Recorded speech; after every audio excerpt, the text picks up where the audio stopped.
1장 4절 말씀입니다. 한 절 말씀인데요. 신약성경 187쪽에 있습니다. 사도행전 1장 4절 말씀입니다.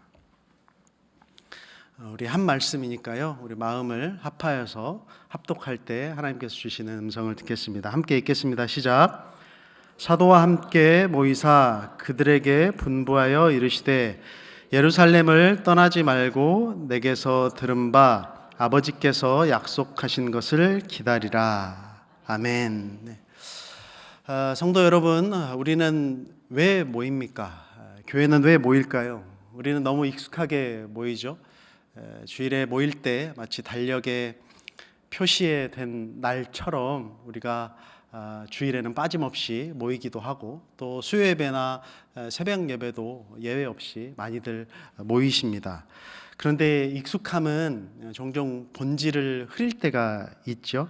그래서 우리가 왜 모이는가, 무엇 때문에 내가 모이는가, 그리고 내가 모이고 교회에 머무름 이 자체는 누구를 향하여 있는가를 우리가 놓치게 되면 우리가 교회가 왜 모이는지에 대한 것들을 잃어버릴 수 있습니다. 사실 이 질문은 부활하신 주님께서도 제자들에게 가장 먼저 다루셨던 그런 질문이기도 합니다. 그러니까 주님께서 부활하신 다음에 제자들을 곧바로 세상 가운데 흩어 보내신 것이 아니라 일단은 예루살렘에 머물게 하신 것이죠. 그래서 이 질문 자체는 교회 운영 방식 혹은 교회 모임에 관한 질문이기도 하지만 부활하신 주님께서 어떻게 교회를 시작하셨는가에 대한 또 질문이기도 합니다. 예수님께서 부활하신 이후에 40일 동안 이 땅 가운데 나타나 계시면서 많은 일들을 하셨고, 또 제자들에게는 적어도 7번 정도 나타나셨고 500여 형제에게 일시에 나타나신 적도 있습니다.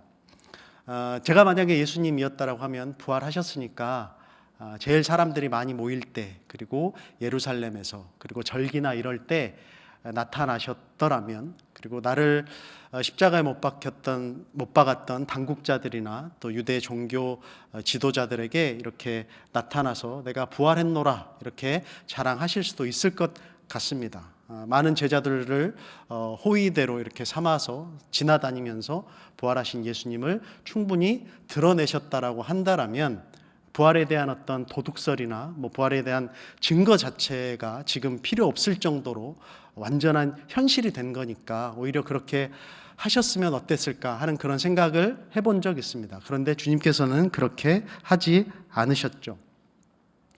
주님께서 부활하고 난 다음에 제자들에게 가서 내가 부활이요 생명이니 이제 나가라, 전해라, 세상을 바꿔라 그렇게 하지 않으시고 오히려 오늘 우리가 읽은 말씀처럼 떠나지 말아라, 기다려라, 머물라 하십니다. 그러니까 주님께서 부활하신 이후에 선택하신 것은 공개적인 어떤 과시가 아니라 제자들을 다시 모아서 세우는 일을 먼저 하셨습니다. 우리가 읽지는 않았지만 바로 위에 있는 3절 말씀 끝에 보면, 후반절에 보면 주님께서는 모인 그들에게 하나님 나라의 일을 말씀하신 겁니다. 왜냐하면 제자들이 부활하신 예수님을 경험했다라고 해서 그 경험만으로 인하여서 자동적으로 증인이 되는 것은 아니기 때문입니다. 바로 이 지점에서 우리가 꼭 붙잡아야 될 한 가지 진리가 있다라고 하면 이것입니다. 그것은 우리의 어떤 신앙이나 경험은 분명히 감격을 주고 우리를 뜨겁게 만들 수는 있겠지만 방향을 주거나 오래 버티게 하지는 못한다라는 겁니다. 우리가 왕왕 경험했던 신앙 안에서 어떤 그 경험 자체가 우리의 신앙을 지속적으로 건강하게 유지해 주지는 않는다라는 사실입니다. 그래서 주님은 제자들의 어떤 부활 경험을 다시 진리 위에 올려놓습니다. 부활을 신비한 사건으로만 제자들이 붙잡게 하는 것이 아니라 하나님 나라의 복음 속에서 이해하게 하고 그 복음의 틀 안에서 무엇을 전해야 하는지를 다시 정리해 주신 겁니다. 여러분, 아무리 특별한 체험이 있고 경험이 있어도 말씀이 그것을 해석해 주지 않으면 쉽게 흔들릴 수밖에 없습니다. 아무리 은사가 많아도 하나님 나라의 목적과 질서 안에서 그게 해석되지 않고 놓여 있지 않으면 오히려 방향을 잃어버릴 수 있는 것이죠. 그래서 주님은 떠나시기 전에, 승천하시기 전에 머무르면서 말씀으로 중심을 잡는 시간을 가지신 겁니다. 그리고 주님께서 곧바로 이어서 명령하신 말씀이 오늘 4절 말씀인 것이죠. 교회가 세상으로 나가기 전에 먼저 모이는 이유, 우리가 먼저 머무는 이유가 바로 여기에 있는 것이죠. 성령의 능력으로 우리가 흩어지기 전에 말씀과 기도 안에서 중심을 붙잡는 훈련이 필요한 것입니다. 교회는 출발 전에 방향과 중심이 다시 정렬되는 모이는 이 자리가 필요한 것이죠. 여러분 생각해 보십시오. 예루살렘은 결코 제자들에게 안전한 곳이 아닙니다. 예수님을 죽인 권력이 여전히 살아있는 곳이고 제자들의 입장에서 보면 떠나야 살 수 있는 곳이 바로 예루살렘입니다. 동시에 예루살렘은 굉장히 부끄러움을 느끼게 하는 그런 장소이죠. 스승을 배신했고 부인했고 두려움만 남아있는 그런 장소입니다. 희망이 꺾였고 자존심이 무너졌던 장소가 바로 예루살렘입니다. 그런데 놀랍게도 주님은 그곳을 떠나지 말라라고 가장 먼저 명령하십니다. 수치와 패배, 낙담과 절망이 얽혀있는 그 자리를 피하지 말고 그 자리에서 기다리라, 떠나지 말라라고 말씀하시는 거죠. 예수님은 제자들을 안전한 곳으로 피신시키지 않고 하나님이 약속하신 그 자리에 일단 붙잡아 두십니다. 주님께서 제자들을 붙잡아 두신 이유는 그곳이 안전해서가 아니라 하나님께서 하신 약속이 있기 때문에 그렇습니다. 우리가 이 장면을 자칫 오해할 수도 있죠. 떠나지 말라라는 말씀을 듣고 교회는 사람을 붙잡아 두는 공동체라고 오해할 수 있습니다. 그건 아니죠. 기다리라는 말씀을 핑계 삼아서 신앙을 미뤄도 되는 것처럼 생각할 수도 있습니다. 오해할 수도 있습니다. 그건 역시 아닙니다. 예수님은 제자들을 가두려고 두시는 것이 아니라 더 멀리 보내기 위해서 일단 붙잡아 두십니다. 제자들을 멈추게 하려는 것이 아니라 땅끝까지 가게 하기 위해서 먼저 기다리라고 명령을 하신 겁니다. 예수님은 부활 이후에 40일 동안 확실한 많은 증거로 살아있음을 선포하셨습니다. 하나님 나라의 일을 말씀하셨습니다. 제자들은 이미 부활하신 예수님을 보았습니다. 그리고 예수님을 만났고 하나님에 대한 말씀을 들었습니다. 그런데도 예수님은 그들을 곧바로 출발시키지 않으셨습니다. 왜냐하면 제자들에게 아직 결정적으로 필요한 한 가지가 남아있기 때문에 그렇습니다.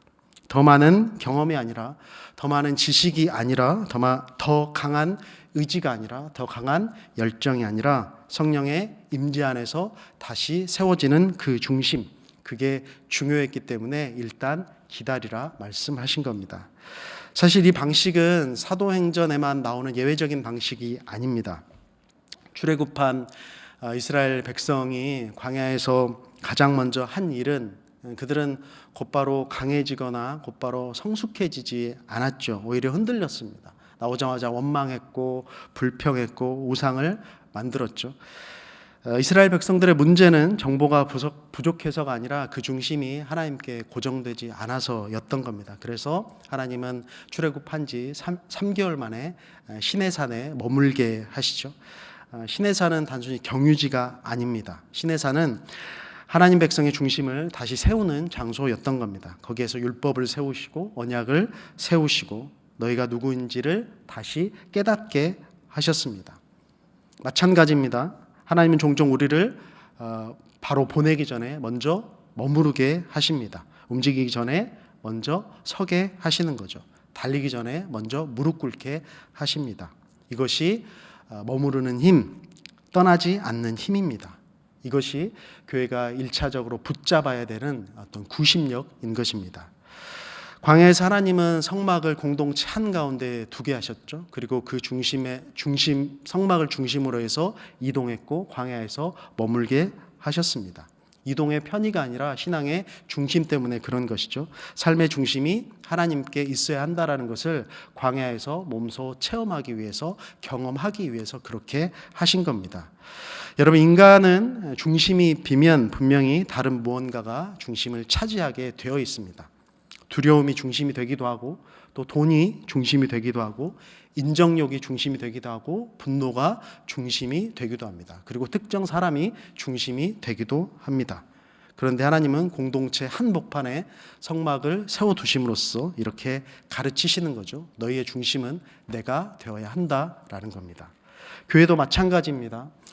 교회 한복판에는 프로그램이 아니라 하나님께서 계셔야 합니다. 교회 중심에는 사람의 취향이나 사람의 성향이나 왜곡된 사상이나 아집이나 고집이나 권력이 많은 한 사람의 주장이 있어서는 안 됩니다. 말씀과 성령이 그 중심에 함께 있어야 하는 것입니다. 구심력이 약한 교회는 중심이 쉽게 바뀝니다. 눈에 보이는 성과가 중심이 되고 비교가 중심이 되고 감정이 중심이 됩니다. 사람이 중심이 됩니다. 그러면 교회는 모이기는 하지만 흔들립니다. 함께 있지만 분열됩니다. 소리는 치지만 공허합니다. 그러나 구심력이 강한 교회는 흩어진 우리의 마음을 다시 모으고 갈라진 욕망을 재정렬하고 산만해진 삶의 우선순위를 다시 하나님께 맞추게 되는 것입니다. 여러분, 주님의 사역 역시 광야의 중심에서 흘러나왔다는 것을 여러분들 잘 기억하십시오. 예수님이 사역하시기 전에, 본격적으로 사역하시기 전에 금식하시고 광야에서 사탄에게 시험을 받으셨습니다. 사탄의 시험 앞에서 예수님께서 무엇으로 그 시험을 이겨내십니까? 말씀으로 이겨내십니다. 기록되었을 대로 그 시험을 감당하십니다. 예수님은 사역의 시작을 사람들의 박수로 시작하지 않으셨습니다. 하나님 앞에서 중심을 붙잡고 시작하신 겁니다. 그 다음에야 길을 가신 겁니다. 사람들의 필요를 채워주고 기적을 베푸시고 또 말씀을 가르치시고 십자가의 길로 가십니다. 교회도 마찬가지입니다. 사역은 예배 중심에서 흘러나옵니다. 봉사는 말씀 중심에서 흘러나옵니다. 선교는 기도 중심에서 흘러나오는 것입니다. 이런 모이는 교회로서의 그 응축된 힘, 구심력이 약하면 결국에 나중에 흩어지는 교회로서의 원심력도 힘을 발휘하지 못할 뿐더러 오래가지 못하게 되는 겁니다. 여러분, 그렇다면 예수님께서 제자들에게 떠나지 말고 기다리라 하신 것은 무엇을 위함이었을까요? 성경에서 기다림은 늘 능동적입니다. 절대 수동적이지 않죠. 기다림은 기도이고 순종이면서 또 준비입니다. 이것은 단순히 아무것도 하지 말라는 게 아니죠. 여러분, 사랑하는 사람을 기다려 보신 적이 있을 겁니다. 기다림 자체가 소극적이지 않죠. 몸은 가만히 있지만 마음은 능동적입니다. 적극적입니다. 성경에서 그래서 기다림이라는 것은 결코 시간 낭비가 아닙니다. 하나님을 가장 신뢰하는 적극적인 방식입니다.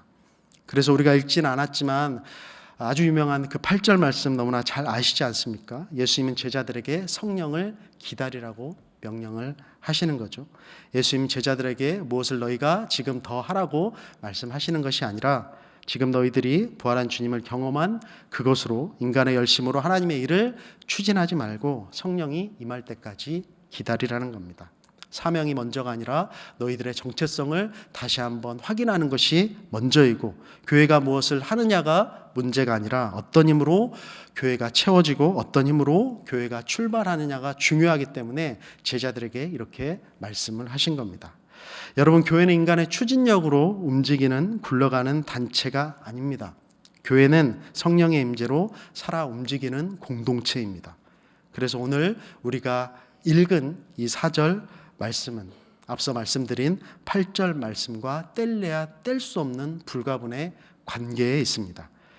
1장 4절에 떠나지 않음, 머문, 기다림, 이 응축된 교회의 힘, 구심력을 일컫는다면 1장 4절이 8절 말씀은 교회의 원심력인 것이죠.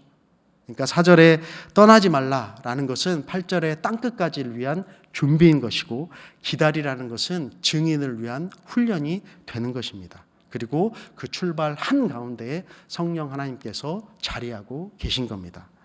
사도행전 1장 후반과 또 2장 초반에 보면 제자들이 모여서 이제 한 마음으로 뭔가 모여서 기도하죠. 힘써 기도했다라고 이제 나와 있습니다. 기도했다라는 것은 그 기도에 단순한 참여를 했다라는 것이 아니라 집중과 지속을 했다라는 것을 뜻하는 거죠. 서로의 두려움을 나눴을 겁니다. 예수님께서 이제 승천하시고 없는데 우리는 어떻게 해야 될까? 그리고 우리가 이것을 뭔가 한다 해서 어떤 일이 이루어질까? 여러 가지 마음들, 두려움들이 있었을 것이고, 그리고 나눴을 것입니다. 그러나 그 두려움도 기도 가운데 정리가 된 것입니다. 흩어진 마음이 모이고 흔들렸던 시선이 하나님께로 옮겨지고 모인 그곳에서 성령께서는 예수 그리스도를 죽음 가운데 부활시킨 그 능력으로 성도들을 지키시고 위로하시고 격려하셨던 겁니다.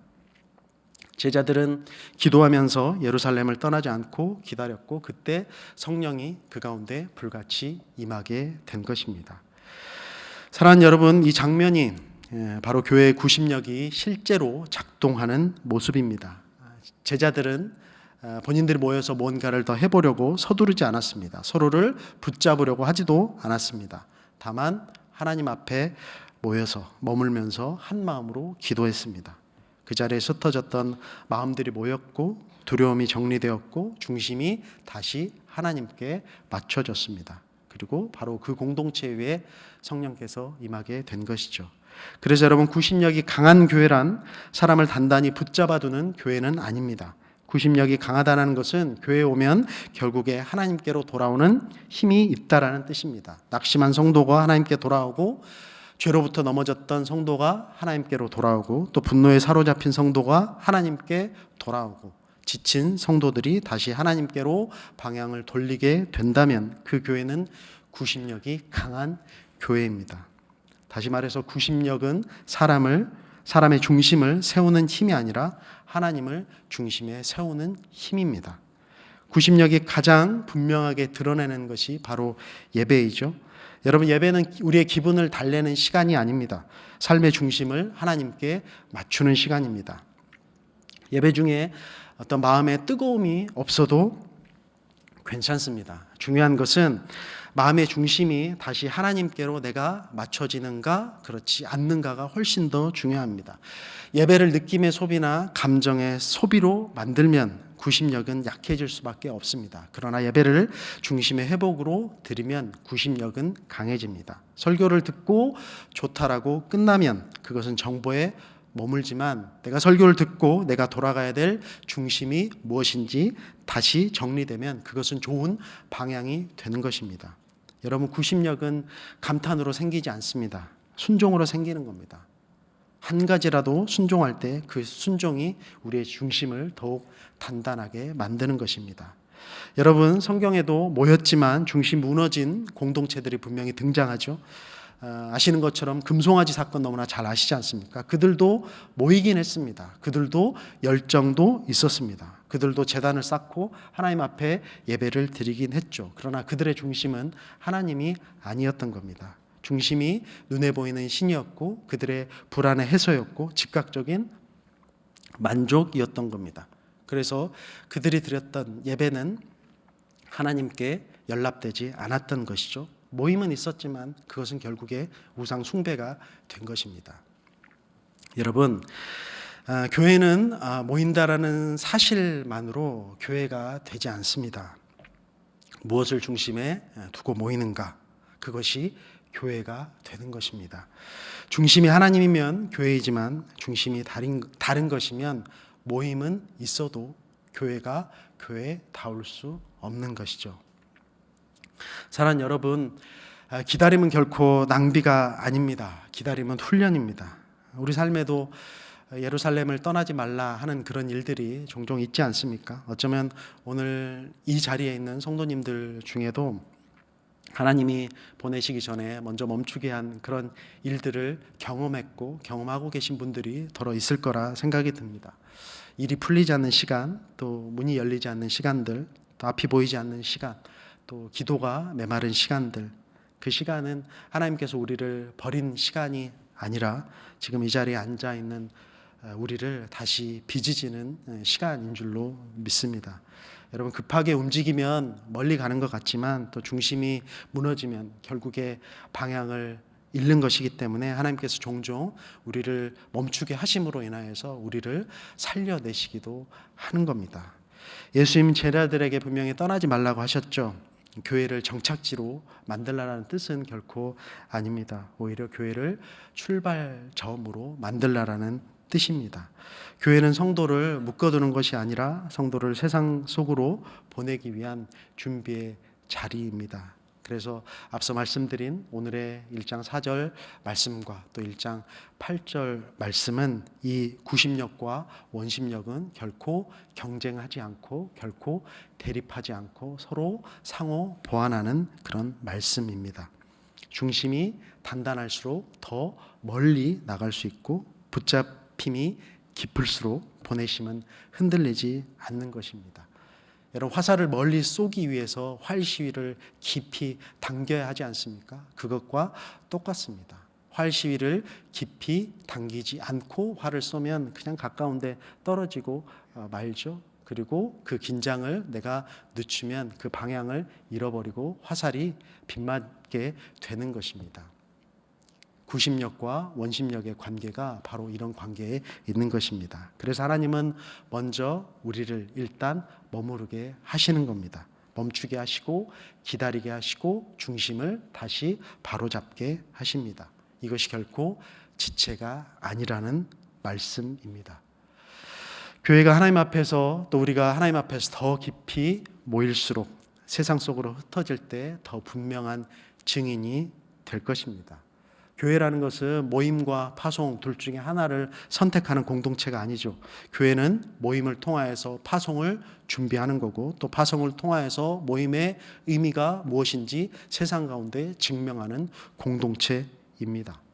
예루살렘에 제자들이 머물렀던 그 순간은 땅끝으로 가기 위한 시간이었고 준비하는 시간이었고 하나님 앞에 멈추는 예배는 세상 한복판에서 나아가기 위한 출발점이었다라는 사실입니다. 사랑하는 성도 여러분, 오늘 주님께서도 이렇게 우리에게 말씀하십니다. 떠나지 말고 기다려라. 혹시 여러분 마음 가운데 마음이 많이 흩어진 분들이 계십니까? 우선순위가 무너진 분이 계십니까? 신앙이 산만해진 분이 계십니까? 주님이 오늘 우리를 교회로 불러서 머물게 하신 이유가 바로 여기에 있는 것입니다. 다시 중심으로 오게 하시려는 겁니다.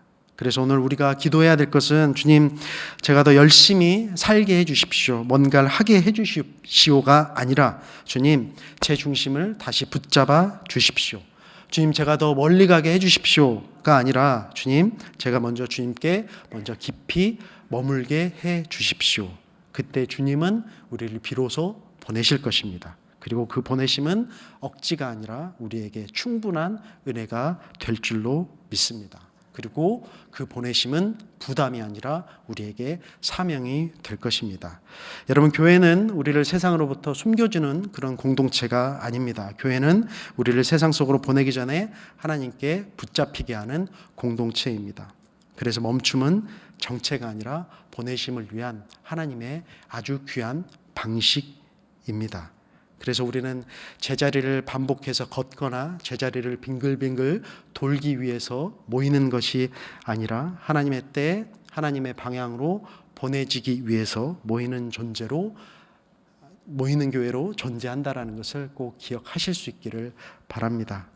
그러므로 사랑하는 성도 여러분, 오늘 우리에게 주신 이 말씀 절대로 가볍게 여기지 마십시오. 예루살렘을 떠나지 말고 기다려라. 이 말씀은 아무것도 하지 말라는 말씀이 아니라 하나님 앞에서 다시 중심을 회복하라는 거룩한 부르심인 줄로 믿습니다. 그래서 우리 흩어진 마음을 모으고 무너진 우선순위를 다시 세우고 주님께 다시 시선을 고정하여서 사실 수 있기를 바랍니다. 하나님께 아주 깊이 붙잡힌 자만이 세상 속에서 흔들리지 않는 보냄받은 사람으로 살아갈 수 있음을 여러분들 꼭 기억하시고 우리 모두에게 이런 은혜를 하나님께서 넉넉히 주시기를 소망합니다. 이 시간 함께 좀 기도하면 좋겠습니다. 오늘 주신 말씀 잘 생각하시면서 우리 합심해서 좀 기도하면 좋겠는데요. 우리들의 흩어졌던 마음과 무너진 중심을 주님 앞에 다시 올려드리면서 두 가지를 제목을 놓고 좀 기도하면 좋겠습니다. 첫 번째는 주님, 흩어진 저의 마음을 다시 주님께 모아주십시오. 삶의 중심을 다시 주님께 맞추게